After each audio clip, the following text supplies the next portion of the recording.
Fundado em 1802, o West Point é uma das academias mais conhecidas e prestigiadas dos Estados Unidos em Nova York.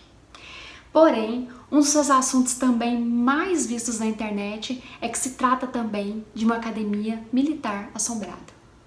Sejam bem-vindos mais uma vez à Insônia Literária e hoje falaremos sobre assombração em West Point.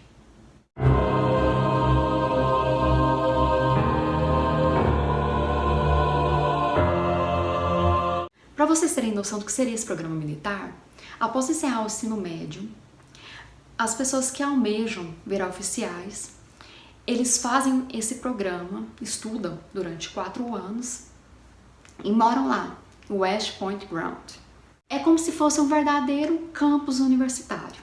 Corredores compridos, vários quartos, 2 estudantes em cada quarto com suíte, um hall para estudar, tem lavanderia e tudo mais. Acontece que não é só de estudos que os estudantes servem-se de lá.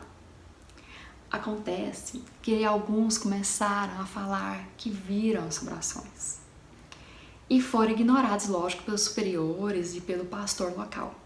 E tudo começou nessa comunidade de estudantes com Jim O'Connor. Ele estava em seu dormitório, foi ao banheiro, o papel higiênico começou a se desenrolar sozinho. As torneiras começaram a abrir e fechar sozinhas e de repente materializou uma pessoa que, do mesmo modo que materializou de forma rápida, ela também sumiu. Tudo na frente dele em questão de segundos.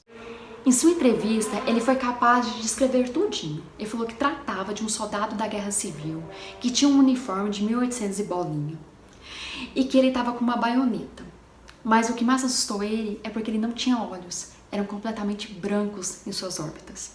E lógico que ele foi ignorado pelos seus superiores, pelo pastor que fala, eu gosto muito dos meninos, porém eu não acredito nessa história toda. Porém, outro cadete, o John Feeling, ele disse também que estava dormindo no mesmo quarto que aconteceu essa aparição e sentiu uma pressão muito grande no seu corpo. Quando ele abriu os olhos, tinha alguém em cima dele e era esse mesmo soldado. Por quê? Porque tinha os mesmos olhos brancos.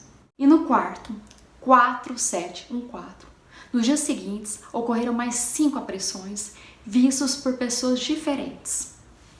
Um viu o fantasma se materializar saindo do chão. O outro viu o chuveiro abrindo do nada. O outro roçando em seu ombro.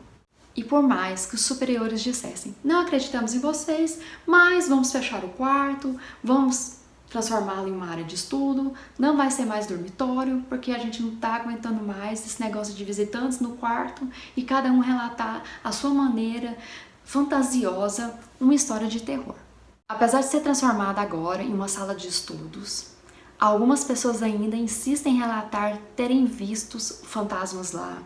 Outros até mesmo falam que a sala às vezes fica muito fria. A Lorraine Warren, ela conseguiu se conectar com esse fantasma. Ele tinha sido acusado de assassinato e inocentado depois, mas ele confessou que ele realmente era o verdadeiro responsável e precisava do perdão para continuar em frente. Ele assumiu várias coisas que eram relatadas por diversas pessoas que moravam lá em West Point, e após essa conversa com a Lorraine e o efetivo perdão e as bênçãos do local, o fantasma nunca mais apareceu. Apesar de não ter escrito no livro, as minhas pesquisas também sugeriram que a Lorraine acabou encontrando outro fantasma de nome Molly. Ela era uma mulher que acabava amassando as roupas de cama e jogando garrafas de vinho no chão da cozinha, mas que ela era um fantasma inofensivo, raivoso, mas inofensivo. Provavelmente eles devem ter feito lá os seus rituais e seguido em frente. Lógico que eu não me conformei com tão pouca história sobre o West Point e fui pesquisar mais. Encontrei que não foi a partir de 1972 que tinham casos de fantasmas. Relatavam também casos na época de 1950. Na década de 50 também se falava de um fantasma chamado The Lady, no quarto 107B. Conta-se que um casal morou lá. A mulher estava extremamente enferma e chamou a mãe dessa mulher para cuidar dela. Entre um cuidado e outro, sogra e escritor, se eu não me engano, se apaixonaram. A menina, apesar de estar doente, não era boba, percebeu os olhares, né, as trocas de olhares, e fez os dois jurarem que não ia seguir o romance em frente. Que ela sabia que ia morrer, que ela sabia que estava muito mal, mas não queriam que os dois ficassem juntos. Faleceu, mal deu o último suspiro, mal o corpo esfriou, e os dois, sogra e viúvo, deram as mãos, trocaram alianças e começaram a viver juntos. E lógico que após sua morte ela não ia deixar barato. O quarto virou um verdadeiro inferno. As pessoas não conseguiam morar lá. Mudava e as pessoas não conseguiam. Eram passos, eram barulhos. Só sei que no final eles lacraram o quarto. Depois de 10 anos eles reabriram. Morou uma família lá com uma menininha de 8 anos. Essa menininha do nada começou a conversar e a mãe falou: filha, com quem você está conversando? Porque ela viu que não tinha ninguém no quarto. E a filha só respondeu: ah, eu chamo ela de a senhora. Eu espero que vocês tenham gostado.